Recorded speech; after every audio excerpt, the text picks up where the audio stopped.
duwaon ng espiritu, dali ng suko, pagdali pagsulti, pagtubag, di pagay kaminaw, tubag na dayon, nga nang kita ka bright, no? Pagahit nakadungog sa whole nga istorya, tubag dayon ta, na bright lagi.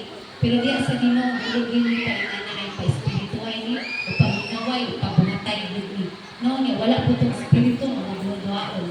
Klaro tayo sa pulong sa Ginoo, no nga. Ano siya nga, Santiago 1:6, apan papangayo ay, dili na nagtas ako, Santiago 1:19-21, tinalko mga igsuon, timani kini, tinalang na andam kamutanan sa pagpamati apan dili na dalilong sa pagsulti o dali na masuko. Ang kasuko sa tao dili na makatabang sa pagkabot sa matarong na katuyuan sa Diyos. Busa, isalikoy mo ng kanang-ian ng batasan, sa isalikoy ng batasan, kay naagi na nato. No? Pero ang makapaayan na ito, makapulong sa Diyos. No? Busa, isalikoy ninyo, tanani at ibatasan, ikaw mga bunga, kung dawata ang mapausanan, ang pulong, ang itisok sa Diyos, diya sa inyo, kasing-kasing kay makaliwas kini kanino. Amen? Santiago 1:13-14, kung ako sa kaninyo, tintalong di siya angay ningon, kining tentasyon gikan sa Diyos, kay ang Diyos dili matintal sa pagbuhat sa dautan o dili ko sa siya matintal kag bisan kinsa. Manang naagay tay mga pagsulay dito mingon gikan sa Diyos.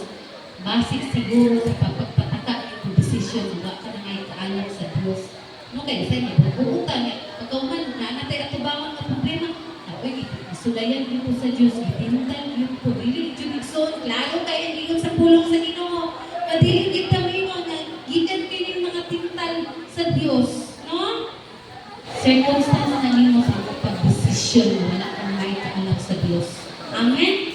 Apan mo abot ang tentasyon, ano siya din sa Santiago 1:14, apan mo abot ang tentasyon kung ang tao ay luon o danihon sa daotan niyang tinuha, di ay nato ang magdali-dali. No? Apan mo abot ang tentasyon.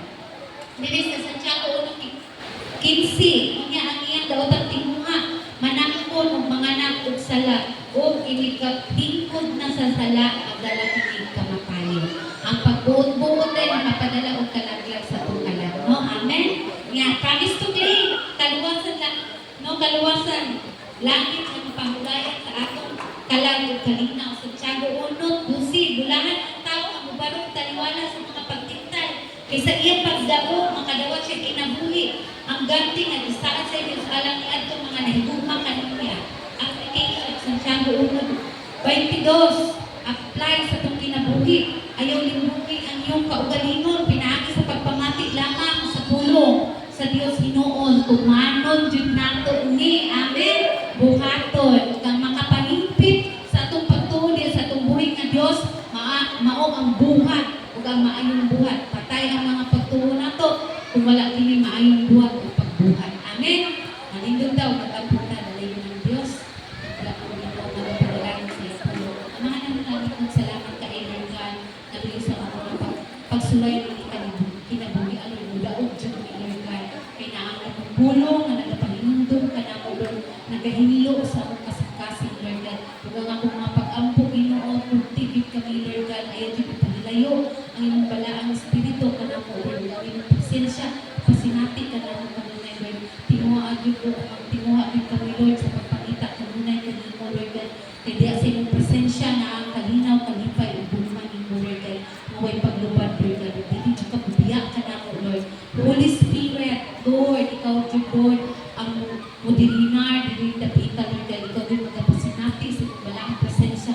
Ang kalayo Lord magdilaap dili dapita Lord ug makasinati Lord ug kagawasan kaluwasan ug kanang relasyon nga tinuod diha kanimo Lord. Salamat kay Ginoo dalay gud ka Lord walay mahimaya ang mapasidunggan mailan ug mapataas ang inyong ngalan lang Ginoo Jesucristo na among maniluwas o Ginoo. Dalay gud ka Lord sa katapusan in the mighty name of Jesus Christ of Nazareth. Amen and amen.